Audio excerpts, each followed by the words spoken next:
Welcome to Aspirants Entrepreneur. So today we will be starting with our next chapter, that is the Union and its territories. Okay, so moving on. सबसे पहले तो हमें इनके कुछ articles हैं वो याद रखने पड़ेंगे कि ये किस किस में ये डील करते हैं. So article 1 to article 4 part 1. Okay, ये डील करता है यूनियन एंड इट्स टेरिटरीज के साथ. ओके, उसके बाद हम आगे चलते हैं कि आर्टिकल 1 में क्या. आर्टिकल 1 में आपको देखो, आर्टिकल 1 में आपको यूनिटी भी दिखती है और आर्टिकल 1 में हमारी कंट्रोवर्सी भी दिखती है. आर्टिकल 1 डिस्क्राइब क्या करता है कि इंडिया दैट इज़ भारत. क्योंकि जब कॉन्स्टिट्यूंट असेंबली में डिबेट चल रहा था तो सब कुछ को लोग कह रहे थे कि इंडिया एक मॉडर्न नेम है और ये उनकी निशानी है हमारे ब्रिटिशर्स की है, तो इसका एक मॉडर्न नेम है, इसको नहीं अडॉप्ट करना. दूसरे कह रहे थे कि भारत ट्रेडिशनल नेम है, हमें उसको रखना चाहिए. सो दोनों के मानते हुए हमने इसको मिक्स को अडॉप्ट किया, तो इसलिए ये एक हमारा पूरा नेम बन गया बड़ा अच्छा सा दोनों के साथ. ओके, तो उसके बाद के हम चलते हैं. दूसरी बात हम करते हैं कि दूसरे में क्या है कि हमारे कंट्री का जो कॉन्स्टिट्यूशन है उसने हमें यूनियन बताया इंडिया को उसने क्या बताया कि यूनियन. ऑल दो हमारे बहुत सारे फीचर्स जो हैं वो फेडरल इन नेचर हैं, लेकिन कॉन्स्टिट्यूशन में हमें यूनियन बताएगा. और यूनियन का आपको मैंने कल भी 2-3 बार बता चुका हूँ, आज भी बता दिया था पहले लेक्चर में कि यूनियन का मतलब है कि जो भी हमारे स्टेट्स हैं उनके पास कोई राइट टू सिसीड नहीं है और ना ही कोई एग्रीमेंट. सबसे पहले कि it is not, our federation is not the result of any agreement and they do not have any right to secede. Okay, ये रीज़न दिया था doctor B R Ambedkar ji ने कि हम इसको यूनियन क्यों बोल रहे हैं. ओके, उसके बाद आ जाता है आर्टिकल 1 में जो टेरिटरी वर्ड यूज़ किया गया है उसमें क्या क्या आता है. इसमें भी कई बार पूछ लेते हैं कि टेरिटरी की इंटरप्रिटेशन क्या है. तो टेरिटरी में आता है territory of states, territory of union territories, और टेरिटरी ऑफ यूनियन टेरिटरीज के बाद आ जाता है सिंपली टेरिटरीज जो भी हम अक्वायर करेंगे by the government of India at any time. Okay, जो भी अक्वायर्ड टेरिटरीज होंगी, ओके, ये आएंगी. अब बाकी आपको याद रखना है कि जो एक्विजिशन ऑफ एनी इधर फॉरेन टेरिटरी है वो आर्टिकल 1 के अंडर ऐसे नहीं आती है, उसका लिए इंटरनेशनल लॉज हैं वो गवर्न करते हैं उसको. ओके, उसके बाद ये सारी जो इसके नेम्स हैं और यूनियन टेरिटरीज़ के स्टेट नेम्स ऑफ स्टेट्स और यूनियन टेरिटरीज़ हैं उनकी कितने कितने एक्सटेंट है, ये सारा कुछ कहाँ पे लिखा है, फर्स्ट शेड्यूल में लिखा हुआ है. उसके बाद जो हमारा पार्ट 21 है, कि ये सारे ही स्टेट्स में भी कुछ इसमें ना कुछ ना वो है प्रोविजंस हैं जो एक्सेप्शंस कह सकते हैं हम उनको. एक्सेप्शंस ये हैं क्योंकि कुछ स्टेट्स को स्पेशल प्रोविजंस चाहिए थी और वो स्पेशल प्रोविजंस कहाँ पे मेंशन्ड हैं. स्पेशल प्रोविजंस मेंशन्ड हैं पार्ट 22 में. ओके, सॉरी 21 में. ओके, पार्ट 21 में मेंशन्ड है. इसमें आपको ये कुछ याद करने पड़ेंगे. 12 नेम्स हैं, 12 स्टेट्स हैं. इनमें आपको याद करने का मैं कुछ कुछ मैंने पेयर्स बना रखे हैं, आप पेयर्स की तरह से इसको याद कर सकते हैं. पेयर्स कौन कौन से हैं? जैसे सबसे पहले हमारा पेयर बन जाता है महाराष्ट्र और गुजरात का एक पेयर, क्योंकि ये दोनों नेबरिंग स्टेट्स हैं. उसके बाद उसके नीचे वाले नेबर्स गोवा और कर्नाटका का नेबर बनता है. उसके बाद आंध्रा और तेलंगाना का बनता है. उसके बाद आंध्रा तेलंगाना के बाद हम चले जाते हैं नॉर्थ ईस्ट की तरफ. नॉर्थ ईस्ट की तरफ जाएंगे तो हमारे इधर बनेंगे आसाम और नागालैंड बनेगा. असम नागालैंड के बाद चलेंगे तो हमारा बनेगा मणिपुर और मिज़ोरम. मणिपुर मिज़ोरम के बाद में ऊपर वाली स्टेट्स पे जाते हैं तो अरुणाचल प्लस सिक्किम बनेंगे. ओके, ये हमारे कितने पेयर्स बन गए, 2 2 4 2 6 2 8 2 10 और 2 12. सो ये 12 स्टेट्स हैं, इनको याद रखना है. इनके लिए स्पेशल प्रोविजंस हैं कॉन्स्टिट्यूशन में बिकॉज इनके इनकी जो भी डाइवर्सिटी है इनमें काफ़ी, क्योंकि ये पिछड़े इलाके थे या कुछ ना कुछ था इनमें कुछ ना कुछ डाइवर्सिटी रही थी जिसके कारण इनको किया गया. उसके अलावा हमने कल भी देखा था जैसे 5th शेड्यूल में कौन से थे, शेड्यूल्ड एरियाज़. ओके, ये 10 स्टेट्स हैं. और 6th शेड्यूल एरिया में कौन से हैं, ट्राइबल एरियाज़. ट्राइबल एरियाज़ कौन सी स्टेट्स के, AMTM, यानी कि असम मेघालय त्रिपुरा और मिज़ोरम. ओके, ये 6th शेड्यूल के हैं. ओके, उसके बाद में आपको याद रखना पड़ेगा कि टेरिटरी ऑफ इंडिया जो एक एक्सप्रेशन है वो और यूनियन ऑफ इंडिया का एक्सप्रेशन, इनका क्या रिलेशन है. आपको हमेशा ये पिक्चर अपने दिमाग में रखनी है. ये है आपकी टेरिटरी ऑफ इंडिया और ये है आपका एक यूनियन ऑफ इंडिया. ओके, वो जो टेरिटरी ऑफ इंडिया है ये एक वाइडर एक्सप्रेशन है. इसमें जो यूनियन है, यूनियन में सिर्फ यूनियन ऑफ स्टेट्स आता है, और इसमें क्या आता है, इसमें यूटीज भी आते हैं, और कोई भी हम लोग जो अक्वायर कर सकते हैं या अक्वायर की गई टेरिटरी है वो सारी इसमें आती हैं। So territory of India is a wider expression. Okay. इसमें क्योंकि इसमें क्या क्या आता है, इसमें अकेली स्टेट्स ही नहीं आती, इसमें यूनियन टेरिटरीज भी आती हैं, और जो भी अक्वायर कर सकता है गवर्नमेंट ऑफ इंडिया किसी भी फ्यूचर टाइम में, वो सारी की सारी टेरिटरी ऑफ इंडिया में आएगी। ओके। सो उसके आगे चलते हैं हम। जो यूनियन टेरिटरीज हैं और अक्वायर टेरिटरीज हैं वो डायरेक्टली एडमिनिस्टर की जाती हैं, कहाँ से? सेंट्रल गवर्नमेंट से। आपको पता होगा कि सेंट्रल गवर्नमेंट ही रूल करती है थ्रू इधर बाय एलजीज और बाय एडमिनिस्ट्रेटर्स, कहाँ पे? यूटीज़ में। और अगर कोई अक्वायर्ड भी होगी ना तो वहाँ पर भी अक्वायर्ड वाले में भी यही करेंगे, सेंट्रल गवर्नमेंट ही रूल करेगी। और जो अक्वायर्ड टेरिटरीज होंगी जैसे कोई, क्योंकि इंडिया भी तो एक सॉवरन स्टेट है, तो उसको अगर कोई एक्वायर वगैरह करनी है स्टेट, तो उसको रिकॉग्निशन लेनी पड़ेगी इंटरनेशनल लॉ के अधीन। ओके। जैसे भी कोई ट्रीटी करके या परचेज या गिफ्ट कुछ भी करके, तो ये सारा कुछ करनी पड़ेंगी उनको इंटरनेशनल लॉ के अकॉर्डिंग ही होगा। कि इंडिया ने जैसे बहुत सारी टेरिटरीज कर भी रखी हैं, जैसे दादरा नगर हवेली पोर्चुगीज से लिया था, गोवा भी, दमन एंड दीव भी, पुडुचेरी फ्रेंच से लिया था, सिक्किम जो चोग्याल्स वगैरह थे उनसे एक्वायर कर लिया था हमने। ओके। उसके बाद हमें एक डिस्टिंक्शन याद करनी पड़ेगी, जो डिस्टिंक्शन है ये हम पर बहुत से स्टूडेंट्स को कन्फ्यूजन रहती है आर्टिकल 2 में और आर्टिकल 3 में। और यहाँ की ये जो कन्फ्यूजन है ना, ये आपको याद इसलिए तरह रखनी है कि ये जो है ये हमेशा ही, ये किसके लिए है? और न्यू स्टेट के लिए, या किसी स्टेट को जब हमें इस्टेब्लिश करना है, ये उनके लिए है जो हमें, जो इंडिया का पार्ट नहीं है और उनको लेकर आना है। ये उनके लिए है for states not part of India.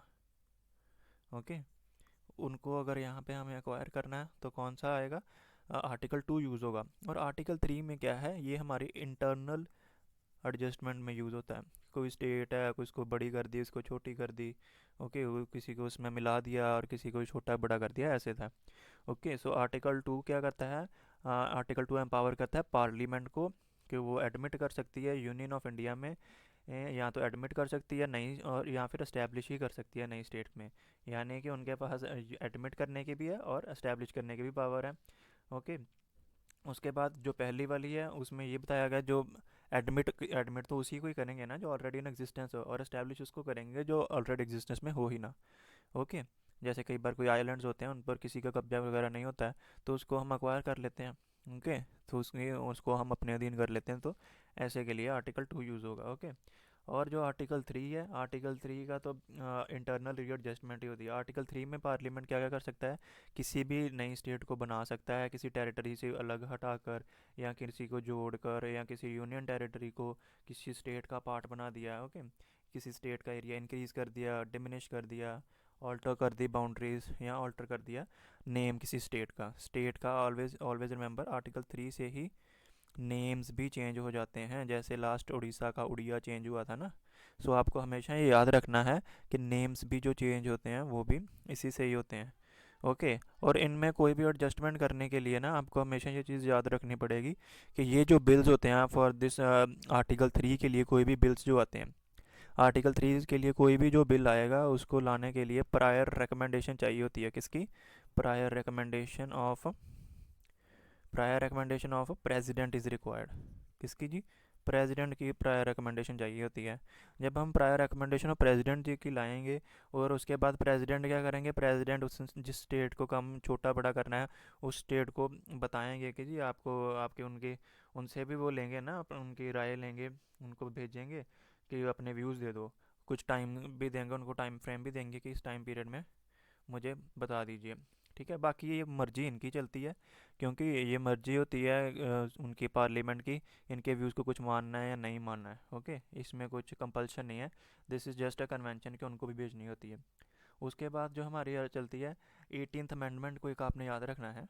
18th amendment, ये जो एक पावर थी, जैसे जम्मू एंड कश्मीर को अभी किया है कि पावर, पार्लियामेंट की जो पावर है जिससे वो न्यू स्टेट्स बनाते हैं, उसमें कि ये भी पावर आती है कि वो एक नई स्टेट या यूनियन टेरिटरी को यूनाइट करके किसी अदर यूनियन स्टेट और यूनिट को यूनाइट भी कर सकते हैं।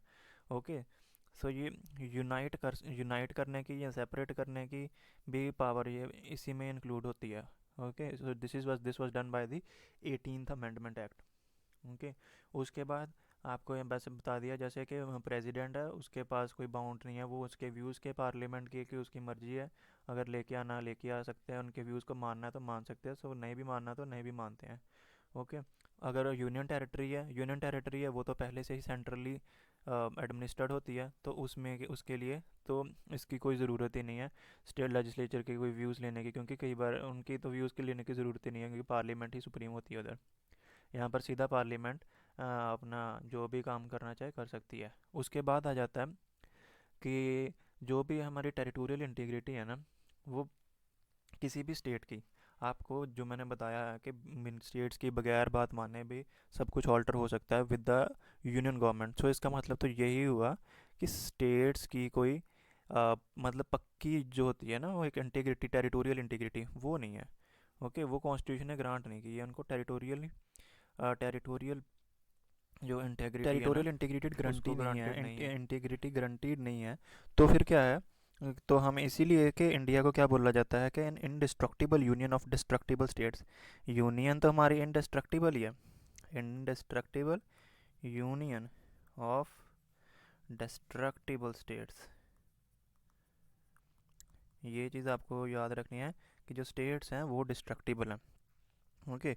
उसके बाद जो भी हमारा आगे आ जाता है आर्टिकल 4 है। आर्टिकल 4 में सिंपली यही बताया गया है कि जो भी आर्टिकल 2 और 3 में जो भी बने हैं उनको अमेंडमेंट्स की तरह हम नहीं ट्रीट करेंगे। ओके। जो भी आर्टिकल 4 में क्या कहा गया है कि आर्टिकल 2 या आर्टिकल 3 में जो भी अमेंडमेंट्स, जो भी चेंजेस किए होंगे, जैसे कोई स्टेट नई एडमिट की होगी या उनकी बाउंड्रीज अल्टर की होंगी एज पर आर्टिकल 3, उनको हम लोग कॉन्स्टिट्यूशनल अमेंडमेंट की तरह नहीं लेंगे। तो इस अंडर आर्टिकल 368 होती है ना कॉन्स्टिट्यूशनल अमेंडमेंट, तो ये उसको नहीं मानेंगे। तो इसका सिंपल सा मीनिंग क्या हुआ कि ये जो लॉ है, ये जो लॉज हैं, इनको सिंपल मेजॉरिटी के साथ ही हम लोग पास कर देंगे। सो बिल्कुल ही बहुत ही आराम से ऑर्डनरी लीगल प्रोसेस के साथ ही लेजिस्लेचर का जो प्रोसेस है सिंपल मेजॉरिटी का, जैसे आपको बताया था सिंपल 50 जो भी होता है सिंपल मेजॉरिटी का, प्रेसिडेंट वोटिंग का, उसको हम करके तो आराम से उसको पास कर सकते हैं। ओके। उसके बाद एक हमारी जो, ये तो बात हो गई हमारी इंटरनल रीएडजस्टमेंट की। ओके, मतलब अंदर ही रीएडजस्टमेंट की, यहाँ हमें कुछ फॉरेन से कोई लेनी है टेरिटरी। लेकिन आपको पता होना चाहिए कि जो आर्टिकल 3 है, आर्टिकल 3 पे मेंस में भी क्वेश्चन बनता है कि does this article 3 also have the power to cede Indian territory to foreign country. Okay, क्या यूनियन के पास इसकी इतनी पावर है कि वो किसी स्टेट का हिस्सा उतार के वो किसी फॉरेन कंट्री को दे दे? इसमें रूलिंग की है बीरूबारी यूनियन, जो हमने कल प्रियम्बल वाले चैप्टर में भी पिछले में पढ़ा था आज, कि जैसे कि इसमें बताया था ना कि प्रियम्बल पार्ट नहीं होगा, है ना, बेरोबारी यूनियन में। इसको फिर उलट कर दिया था केशवानंद भारती ने। ओके। सो आपको ये याद रखना कि बेरोबारी यूनियन में जैसे वो रूलिंग जो थी वो एक्चुअली में यही थी कि वेदर के स्टेट जो यूनियन है वो सीड कर सकती है कोई एरिया फॉरेन कंट्री को। ठीक है, उसके लिए फिर सुप्रीम कोर्ट ने कहा कि नहीं, secession to of Indian territory to foreign country ये कवर्ड नहीं है। सो इसके लिए हमें कॉन्स्टिट्यूशनल अमेंडमेंट करनी पड़ती है। ओके। इसके लिए अगर तो कोई भी फॉरेन टेरिटरी को देनी है कोई चीज़, फॉरेन टेरिटरी, कुछ फॉरेन कंट्री को कुछ सीड करना है हमने एरिया, तो उसके लिए क्या होगा, उसके लिए हमें सेशन एग्रीमेंट, उसमें कॉन्स्टिट्यूशनल अमेंडमेंट करनी पड़ेगी। ओके। इसीलिए फिर नाइन्थ कॉन्स्टिट्यूशनल अमेंडमेंट की गई थी, जिसके तहत जो टेरिटरी थी वो पाकिस्तान को कर दी गई थी। जो भी बांग्लादेश है उधर की साइड था ना बिरुबारी, तो उस टाइम पे वो किया गया था लैंड बाउंड उसका नाइन्थ कॉन्स्टिट्यूशनल अमेंडमेंट की गई थी बेरूबारी यूनियन वाले में, है ना। इसीलिए फिर उसको हमने सेटल किया था, इससे पाकिस्तान को हमने वो टेरिटरी दे दी थी। ओके। उसके बाद 1969 में क्या हुआ कि अदर एंड सुप्रीम कोर्ट ने 1969 में कहा कि जो सेटलमेंट ऑफ बाउंड्री, अगर तो सिंपली सेटलमेंट ही करनी है, सिंपल एक क्या कह रहे हैं हम, कोई जिस बिल्कुल अग्री बाउंड्री को कोई डिस्प्यूट सेटल करना ना, इसमें ये भी उन्होंने कहा कि हर बार नहीं करनी, क्योंकि ये तो बहुत टीडियस प्रोसेस है ना कॉन्स्टिट्यूशनल अमेंडमेंट का। तो सिंपल अगर कोई डिस्प्यूट है तो उसको हम एग्जीक्यूटिव एक्शन से भी कर सकते हैं। तो अभी इन नटशेल इसमें क्या आ रहा है, नटशेल में यही है कि अगर तो आपको कोई फॉरेन कंट्री को कोई अपनी टेरिटरी देनी है तो आपको कॉन्स्टिट्यूशनल अमेंडमेंट करनी पड़ेगी, जैसे कि बेरूबारी यूनियन केस बेरूबारी में हुआ था। उसके बाद उसी के साथ आपको ये भी ख्याल में रखना है कि अगर कोई सिंपल डिस्प्यूट है उसी को सुलझाना है तो सिंपली एग्जीक्यूटिव एक्शन के साथ हो जाएगा। ओके। आपको हम अब इसके बाद हमें यहाँ करना है 100th कॉन्स्टिट्यूशनल अमेंडमेंट। ये भी है इंपॉर्टेंट है कि 100th कॉन्स्टिट्यूशनल अमेंडमेंट किसके साथ रिलेटेड है। 100th कॉन्स्टिट्यूशनल अमेंडमेंट एक्ट कब हुआ था? 2015 में हुआ था। इसमें क्या था कि कुछ टेरिटरीज थी इंडिया और बांग्लादेश के बीच में, उनको करना था, दोनों में कुछ अदला बदली करनी थी। जैसे इंडिया ने 111 टेरिटरीज दी थी बांग्लादेश को, और बांग्लादेश में कुछ 51 टेरिटरीज एंड 51 इनक्लेव्स दी थी इंडिया को। इनक्लेव्स का एक्सचेंज था। सो इसके रिलेटेड था इसमें, यही था इसमें था सब। इसको ना सुलझाने के लिए काफ़ी पुराना चलता आ रहा था। ओके, ये ऐसा मुद्दा था, ये उसके बाद सुलझ गया 2015 में। ओके। कॉन्स्टिट्यूशनल अमेंडमेंट करनी पड़ी ना, क्योंकि इंटरनेशनल फॉरेन टेरिटरीज का सेशन था इसमें भी। ओके। इसमें आपको सिर्फ दो तीन चीज़ें याद रखनी है, कोई इतना इंपॉर्टेंट नहीं है ये भी, कि इंडिया और बांग्लादेश की बाउंड्री है, ये जोग्राफिकल एंगल से आप कुछ याद रख सकते हैं। ओके। इतने किलोमीटर्स की बाउंड्री है, और इसको सुलझाने के लिए कौन कौन सी चीज़ें आई हैं। जैसे सबसे पहले डिस्प्यूट राइज होने का कारण क्या था? राइज तो डिस्प्यूट हुआ था रेड क्लिफ अवार्ड के कारण, क्योंकि ये बंदा तो 15 दिन पहले आया था जब बनाना था उसका मैप। तो इसके लिए ये सारा डिस्प्यूट रेड क्लिफ का कारण हुआ था। उसको सुलझाने के लिए दोबारा से फिर बैगी अवार्ड दिया गया 1950 में। बैगी अवार्ड ने सुलझाने की कोशिश की, नहीं सुलझा। उसके बाद आपको याद होगा नेहरू नून एग्रीमेंट हुआ था 1958 में। ठीक है। यहाँ पर भी जब बात नहीं बनी तो फिर सुप्रीम कोर्ट में चला गया, और सुप्रीम कोर्ट ने बेरूबारी यूनियन केस में जजमेंट पास की। उसके बाद फिर 9th कॉन्स्टिट्यूशनल अमेंडमेंट मैंने जैसे आपको बताया 1960 में आई। 1960 में जब आई तो उन्होंने फिर नोटिफाई, उसके बाद भी जब 1960 में आ गई उसके बाद फिर नोटिफाई नहीं हो पा रहा था, काफ़ी देर चलता रहा। ओके। उसके बाद क्योंकि यहाँ पर तो बिल्कुल कॉन्स्टिट्यूशनल अमेंडमेंट भी हो गई थी 1960 में, लेकिन तब भी ये खींचा चलता गया 2015 तक। उसके बीच में 1974 को एक एग्रीमेंट हुआ था लैंड बाउंड्री के लिए दोनों में। उसके बाद 2011 में फाइनली रिजॉल्व हुआ कि हम लोग साइन करेंगे एक प्रोटोकॉल। प्रोटोकॉल एक 2011 में भी साइन हुआ था। ओके। उसके बाद ये जो लैंड बाउंड्री एग्रीमेंट थी ना, इसको दोबारा से प्रिपेयर किया गया और कनकरेंस ली गई। कहाँ से? स्टेट गवर्नमेंट्स की, असम, मेघालय, त्रिपुरा और वेस्ट बंगाल की, जहाँ जहाँ पर बॉर्डर लगता है। ओके। यहाँ पे उन सब की इस वजह से तो लगता तो बॉर्डर मिज़ोरम में भी है, लेकिन ये जो अपने ये जो इलाका देना था उसके साथ नहीं लगता था, इसलिए नहीं लिया था। और आपको यहाँ पर एक वर्ड का ख्याल रखना है कि कनकरेंस, कंसल्टेशन नहीं ली गई, कनकरेंस ली गई है। कंसल्टेशन में होता है कि अगर मान लिया तो ठीक है, अगर नहीं भी माना तो तब भी कर सकते हैं, लेकिन यहाँ पे स्टेट्स की कनकरेंस ली गई है। ओके। सो इसमें हमेशा ही स्टेट्स की कनकरेंस भी ज़रूरी है। और कौन कौन सी स्टेट है? असम थी, मेघालय थी, त्रिपुरा था, और मेजर पोर्शन था वेस्ट बंगाल का। ओके। सो इन सब से उन्होंने ली, तो तभी तो ये पॉसिबल हो पाया था। ओके। क्योंकि मोस्टली कनकरेंस का भी लेना बहुत टफ प्रोसीजर है। उसके बाद आ जाता है हमारा थोड़ा और फैक्चुअल, क्योंकि ये चैप्टर भी बहुत फैक्चुअल सा था। इसमें क्या है आगे? इसमें आगे आएगा सारा कि कैसे हमारी प्रिंसली स्टेट्स के इंटीग्रेशन कैसे थे। ये पूरा स्टेट्स और यूटीज़ की इवोल्यूशन पे आता है आगे सारा चैप्टर। ओके। इसमें आपको सबसे पहले तो आपको पता होगा कि जब इंडिपेंडेंस हुआ था तो हमारे पास at the time of independence दो तरह की टेरिटरीज थी, जैसे हमने कल भी किया था, है ना। सबसे पहले थी ब्रिटिश प्रोविंसेस थी कुछ, और प्रिंसली स्टेट्स थी। ओके। प्रिंसली स्टेट्स थी और ये दोनों थी। अभी आज़ादी के बाद प्रिंसली स्टेट्स को तीन ऑप्शन दी गई थी, या तो आप इंडिया ज्वाइन कर लीजिए, या आप पाकिस्तान ज्वाइन कर लीजिए, और या फिर आप इंडिपेंडेंट भी रह सकते हैं। ओके। सो ये सारा कुछ किया। उसके बाद आपको पता ही है, अब बहुत अच्छा काम भी हो सारा, पर सरदार पटेल जी ने 549 ने इंडिया को ज्वाइन कर लिया, और बचे रहे तीन, हैदराबाद, जूनागढ़ और कश्मीर। इनकी भी स्टोरी जब हम पोस्ट इंडिपेंडेंस की बुक पढ़ेंगे तो तब अच्छे से ज़्यादा डील करेंगे। तो आपको सिंपली इनके प्रोसीजर्स पता होना चाहिए कि ये पुलिस एक्शन से ले लिया गया, जूनागढ़ में रेफरेंडम हो गया था, और यहाँ पे इंस्ट्रूमेंट ऑफ एक्सेशन साइन हो गया था। ओके। सो ये चीज़ें थी। इन तीनों को इन मीन से इनको भी ऐड कर लिया गया था। सो 1950 में जब ये सारे के सारा तामझाम ख़त्म हुआ तो 1950 में हमारे फोर फोल्ड क्लासिफिकेशन थी स्टेट्स की। स्टेट्स को चार चीज़ों में डिवाइड किया गया था। ओके। चार पार्ट्स में, part A states, part B states, part C और पार्ट डी। ए में क्या थे? ए में वो वाले थे ब्रिटिश प्रोविंसेस से सारे। बी में क्या थे? बी में थे प्रिंसली स्टेट्स थी सारी। और सी में क्या था, सी में थी चीफ कमिश्नर्स, चीफ कमिश्नर्स थे सारे, और डी में सिंपली अंडमान एंड निकोबार थे। ओके। ब्रिटिश वाले में क्या था, असम। इसमें स्टेट्स आपको मैं एक बार बोल देता हूँ, वैसे इतना इंपॉर्टेंट नहीं है, चलो फिर भी कई बार दिमाग में रहने के लिए। असम है, बिहार है, बॉम्बे, एमपी, मद्रास, उड़ीसा, पंजाब, यूपी, उत्तर यूनाइटेड प्रोविंस और वेस्ट बंगाल। ओके। और पार्ट बी प्रिंसली स्टेट्स आपको पता है, हैदराबाद की थी, जेएंडके थी, मध्य भारत, मैसूर, पटियाला एंड ईस्ट पंजाब, राजस्थान, सौराष्ट्र, त्रावणकोर, कोचीन, विंध्य प्रदेश।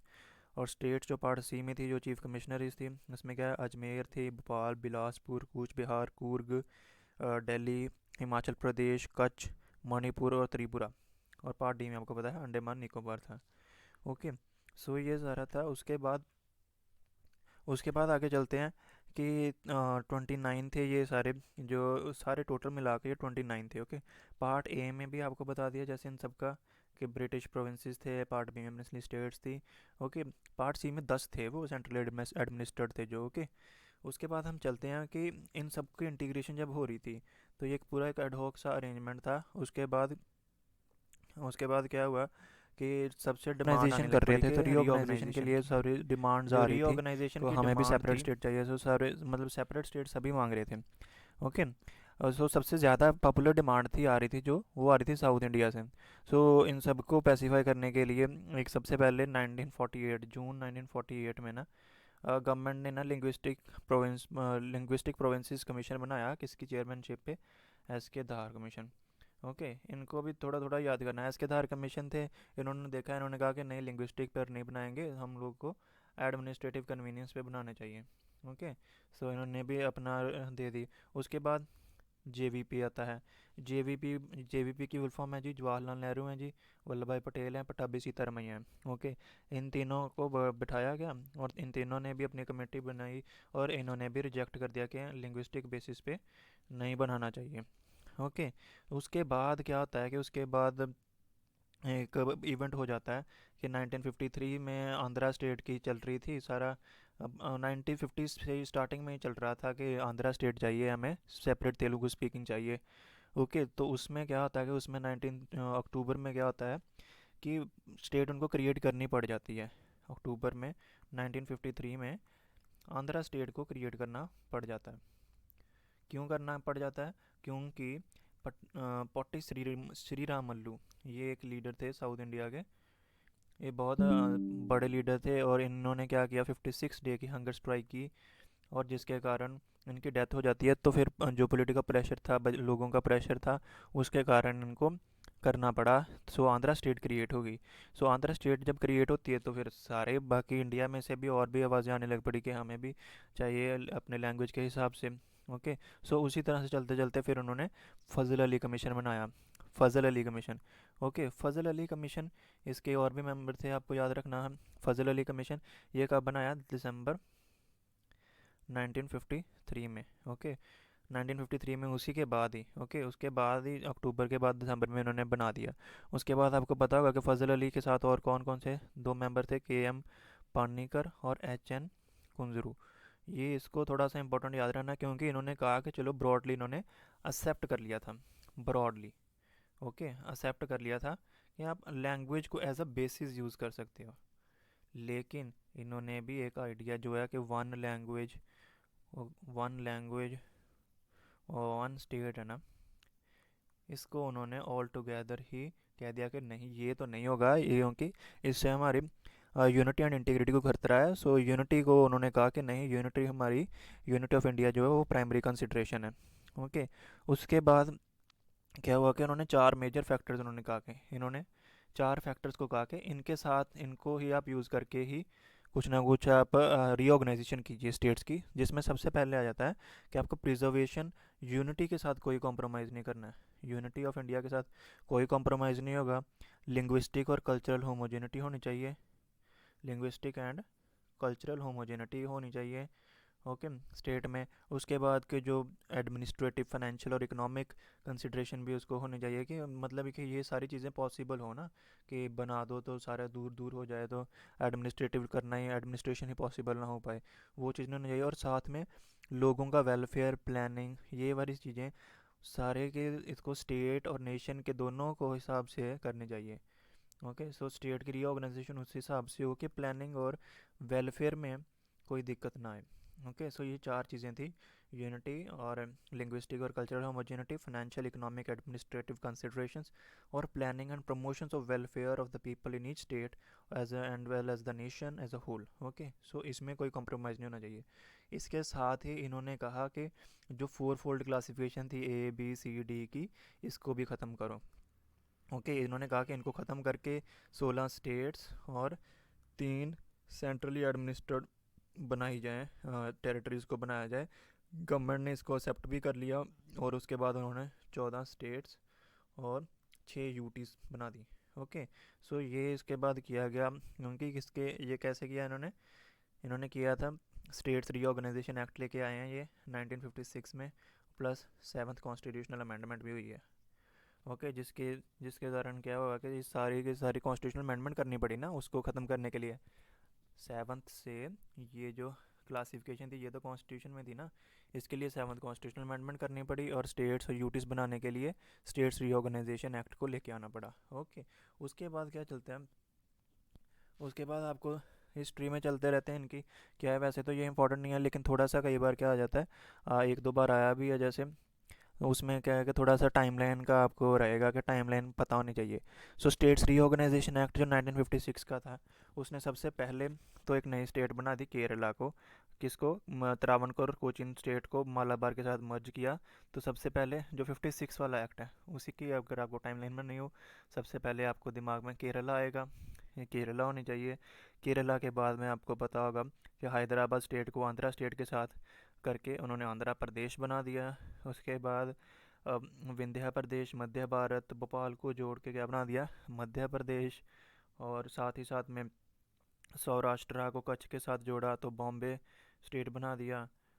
और बॉम्बे के बाद कूर्ग और कूर्ग को जोड़ दिया उसमें, मैसूर में जोड़ दिया, पेप्सू को पंजाब में जोड़ दिया और अजमेर को राजस्थान में जोड़ दिया। ओके, ये वाली चीज़ें हैं, कुछ कुछ याद रखनी है। उसके बाद एक नई यूनियन टेरिटरी क्रिएट कर दी गई, लक्काडीव, मिनीकॉय और अमंडीवी आइलैंड्स की। ये इनको इनके अलग से यूटी क्रिएट की गई, कहाँ से, मद्रास से निकाल कर, मद्रास से निकाल के इनको अलग यूटी बना दिया। ओके, सो ये कुछ कुछ चीज़ें थी, इनको आपको थोड़ा सा याद रखना पड़ेगा। उसके बाद उसके बाद कुछ जो एवोल्यूशन चलता रहा, 14 स्टेट्स, और ये तो मोटा मोटा बता दिया आपको, 14 स्टेट्स ऐसे बन गई। ओके, उसके बाद भी बहुत सारा आफ्टर 1956 भी ये प्रोसेस चलता रहा 1956 के बाद। ओके, उसके बाद क्या होता है कि सबसे पहले आपको पता है 14 बन गई, 15वीं स्टेट बनती है गुजरात। गुजरात कहाँ से बनती है जी, महाराष्ट्र को, महाराष्ट्र का और गोवा, महाराष्ट्र और गुजरात जो ये जो अलग अलग हो जाती हैं ये दोनों, जो बॉम्बे की स्टेट थी ना उसको दो सेपरेट स्टेट्स में डिवाइड कर दिया था। गुजरात इसमें से फिर 15वीं स्टेट बन गई। ओके, उसके बाद क्या होता है, जो दादरा एंड नगर हवेली है, इसमें भी कंफ्यूज नहीं होना बिल्कुल भी। जो दादरा एंड नगर हवेली है इसमें 1954 में, ये कई बार 47 में नहीं है, ये पोर्चुगीज़ थे, ये 54 तक थे। पोर्चुगीज़ से हमने किसको लिया, दादरा एंड नगर हवेली को। ओके, दादरा नगर हवेली को ले लिया वहाँ से। उसके बाद 54 में ले दिया, 61 तक एडमिनिस्ट्रेशन चलता रहा, लोगों ने अपनी गवर्नमेंट बना ली, उधर एडमिनिस्ट्रेशन चलता रहा। और फाइनली जब हमने 10th कॉन्स्टिट्यूशनल अमेंडमेंट की, टेंथ किस की थी कब, 1961 में, जिसके कारण हमने दादरा नगर हवेली को इंडिया में शामिल कर लिया as a union territory. So 10th किसके साथ एसोसिएटेड है, हमारे दादरा नगर हवेली के साथ। इसी तरह आपको गोवा को याद रखना है और साथ में दमन एंड दीव को याद रखना है। ओके, दो गोवा एंड दमन एंड दीव, इन सबको, इन दोनों को 1961 में पुलिस एक्शन के साथ, इन दोनों में भी पुलिस एक्शन, इसमें पुलिस एक्शन हुआ था, पोर्चुगीज जा नहीं रहे थे तो फिर गवर्नमेंट ने पुलिस एक्शन किया और इसीलिए फिर ये भागे। ओके, उसके बाद आपको याद रहेगा कि 12th कॉन्स्टिट्यूशन अमेंडमेंट से दोनों को ही, जैसे उसको 10th में था ये 12th में था, 12th कॉन्स्टिट्यूशनल अमेंडमेंट से गोवा और दमन एंड दीव दोनों हमारे आगे। और गोवा को 1987 में मिला था स्टेटहुड। ओके, ये आपको याद रखना है कि जब 61 में ये हमारे आए ना, गोवा का भी आपको ना इसको ऐसे याद रखोगे, 1961 में एज ए यूटी ऐड किया इसको, और 1987 में इसको स्टेटहुड दिया गया है। इसमें कन्फ्यूजन नहीं होना ना, बच्चे क्या है, बच्चों को यही याद रह जाता है 61, 87 याद नहीं रहता। कई बार टाइम लाइन अगर पूछते हैं तो उधर स्टेटहुड पूछा होता है, हम लोग यूटी वाले में लगा देते हैं 61 में, और ये कन्फ्यूजन नहीं रखना है। 87 में स्टेटहुड मिला और 61 में यूटी था। ओके। उसके बाद आ जाता है पुडुचेरी। पुडुचेरी आपको पता होगा, हिस्ट्री में पढ़ा होगा। सो ये तो एक फ्रेंच एस्टेब्लिशमेंट था। इसमें 4 डिस्ट्रिक्ट्स आते हैं, ये दोनों कोस्ट पे है पुडुचेरी, ईस्ट कोस्ट पे भी है, वेस्ट कोस्ट पे भी है। ओके। वहाँ पर एक में कराईकल, माहे, यनम, पुडुचेरी, ये चारों को मिला के फिर बनती है। ओके। ये भी 54 में, 54 तक उनके पास था। उसके बाद अक्वायर्ड टेरिटरी बन गया ये, इसको ऐसे रूल किया गया था अक्वायर्ड टेरिटरी की तरह। ओके। फिर उसके बाद 1962 में ये फाइनली क्या बन गया, यूटी। फाइनली 1962 में ये यूटी बना था, कौन सी अमेंडमेंट से, 14 से। So 10th was with the दरनगर वैली, 12th was for Goa and Daman and Diu, एंड 14th is for Puducherry. Okay. उसके बाद 63 में क्या होता है कि नागालैंड बनता है, नागा हिल्स और तुएंसांग एरिया लेके 1963 आता है, तो क्या बन जाता है, नागालैंड। ओके। नागालैंड कौन सी कितने में स्टेट, 16वीं स्टेट। 15वीं गुजरात थी, 16वीं नागालैंड। ओके। एक पूरा वेस्ट से सीधा ईस्ट में आए हैं। ओके। उसके बाद आपको याद रखना है कि 1966 में भी बड़ी रीएडजस्टमेंट होती है, जिसमें क्या होता है, हरियाणा, चंडीगढ़ और हिमाचल प्रदेश बनते हैं। और 70वीं स्टेट कौन सी बनती है जी, हरियाणा। और क्योंकि पंजाब पूरा बड़ा था उस टाइम पे, तो जब हरियाणा निकला तो हरियाणा के बाद और यूटी बना दिया गया चंडीगढ़ को। तो इसी से क्या होता है कि पंजाब में क्या शुरू हो जाती है जी, पंजाबी सूबा मूवमेंट और सिख होमलैंड मूवमेंट शुरू होती है, जिसको लीड किसने किया था, जिसको लीड किया था अकाली दल ने। Okay. Under the leadership of master Tara Singh. So ये इंपॉर्टेंट फिगर है master Tara Singh. Okay. Akali Dal is still very active into Punjab politics. Okay. उसके बाद हम लोग चलते हैं कि जो भी इसके बाद ये सारी की सारी रिकमेंडेशन है, ये किसकी थी, ये आपको एक कमीशन याद रखना है, शाह कमीशन। शाह कमीशन में जो भी शाह कमीशन ने क्या कहा था कि पंजाबी स्पीकिंग वाले हैं वो पंजाब में, या पंजाब में कर दो उनको सेटल, और जो हिंदी स्पीकिंग है उनको हरियाणा में कर दो, और जो हिली एरियाज़ हैं उनको हिमाचल प्रदेश की जो यूटी है, तब हिमाचल प्रदेश यूटी था। ओके। उसमें कर दो। 1971 में जो यूटी थी उसको भी स्टेट का दर्जा दे दिया, और 18वीं स्टेट बनी कौन सी, हिमाचल प्रदेश। सो आपको पता होगा कि 18th स्टेट बनी थी हिमाचल प्रदेश, और ये 1971 में बनी थी। आपको ये भी याद रखना, 71 में बनी थी, 1971 की ये स्टेट बनी है। ये एचपी, ये जो बाद में बना है एचपी, पहले यूटी था। ओके। उसके बाद आ जाते हैं जी 1972 में, ये नॉर्थ ईस्ट के लिए पूरा का पूरा मैप आपको याद रखना है, पूरा का पूरा अगर रेफरेंस पॉइंट याद रखना, 1972, जिसमें सारा का सारा मैप नॉर्थ ईस्ट का चेंज हुआ था। असम में से मोस्टली नॉर्थ ईस्टर्न की स्टेट्स निकाली गई थी। ठीक है। जो मणिपुर था, मणिपुर और त्रिपुरा था, और सब स्टेट ऑफ मेघालय, इन तीनों को याद रखना है। मेघालय का कॉन्सेप्ट अलग से है, क्योंकि इसके लिए कुछ सब स्टेट जैसा एक कॉन्सेप्ट था अलग से ऑटोनमस स्टेट का। सो ये आपको पढ़ना है। इसके लिए आपको मैं बताता हूँ कि जो हमारी थी, क्या बोलते हैं इनको, मणिपुर और त्रिपुरा, मणिपुर और त्रिपुरा थी, ये 19th 20th स्टेट की तरह 90th स्टेट कौन सी बनी है, मणिपुर, और 20th बनी है त्रिपुरा। त्रिपुरा बनती है 20th स्टेट। ओके। उसके बाद इनके बाद फिर मिज़ोरम और अरुणाचल को क्या बना देते हैं, ये पहले नेफा था, नेफा था ना, तो उनमें से 2 यूनियन टेरिटरी निकाल देते हैं, मिज़ोरम और अरुणाचल प्रदेश।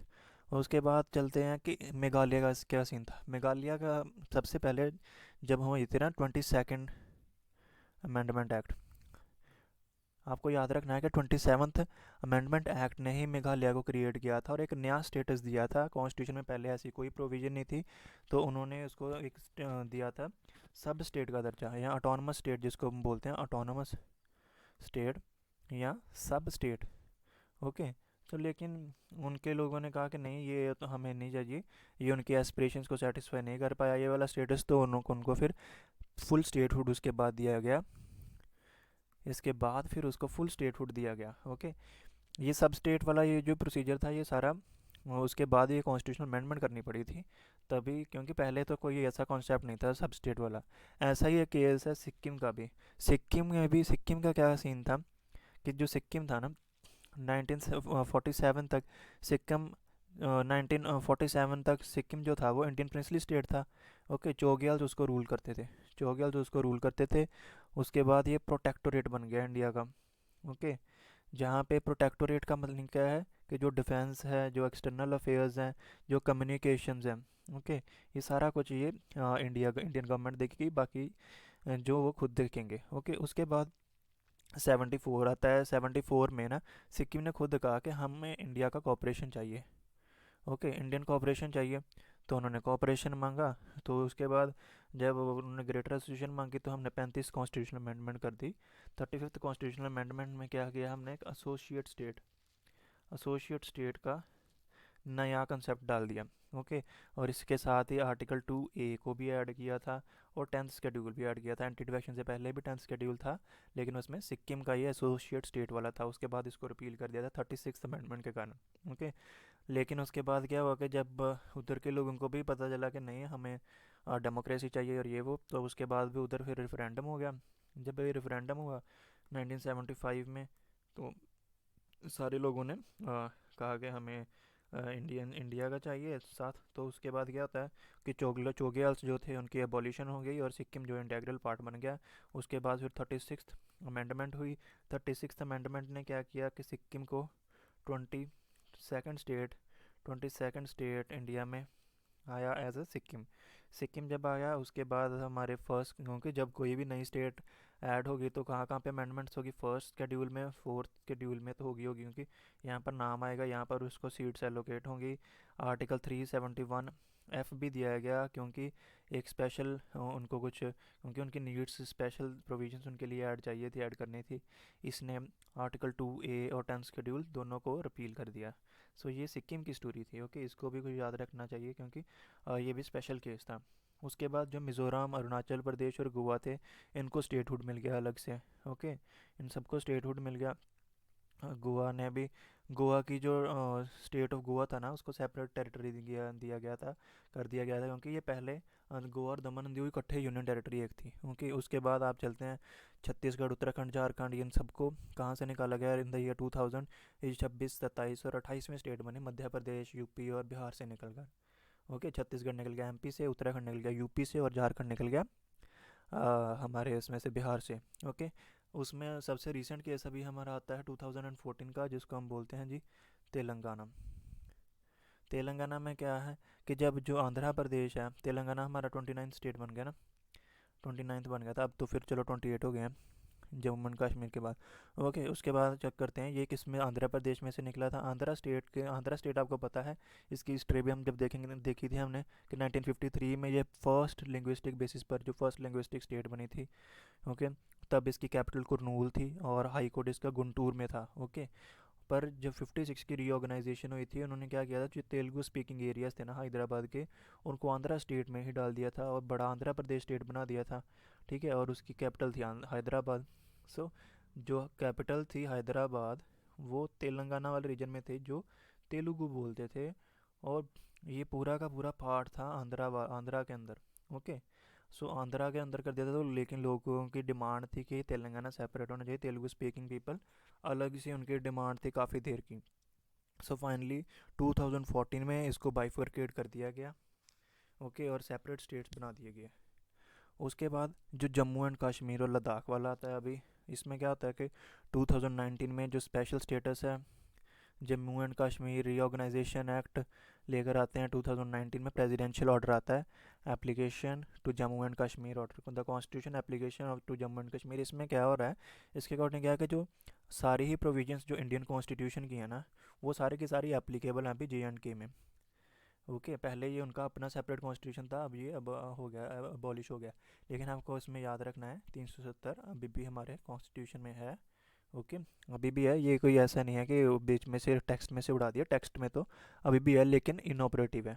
ओके, और उसके बाद आपको ये भी रखना है कि जो Jammu and Kashmir reorganisation act है, उसने जम्मू एंड कश्मीर को 2 यूनियन टेरिटरीज में डिवाइड किया है, जिसमें मोस्ट ऑफ द डिस्ट्रिक्ट्स जो हैं वो जम्मू एंड कश्मीर में हैं, एक्सेप्ट कारगिल और लेह को छोड़ के। ओके, ये लद्दाख में चले गए हैं। ओके, उसके बाद आपको अ, एक और भी चीज़ अभी रिसेंटली एक और हो गई है कि ये जो दमन एंड दीव और दादर एंड नगर हवेली, ये सेपरेट यूटीज़ थी ना, इनको मर्ज भी कर दिया गया। ओके, तो अभी यूटीज़ फिर से कितनी है, 8 ही हैं। ओके। और आपको पता भी है कि ये प्रोसीजर अगर किसी को भी यूटी को जोड़ना भी हो, तोड़ना मरोड़ना भी हो, आर्टिकल 3 का पार्ट होगा।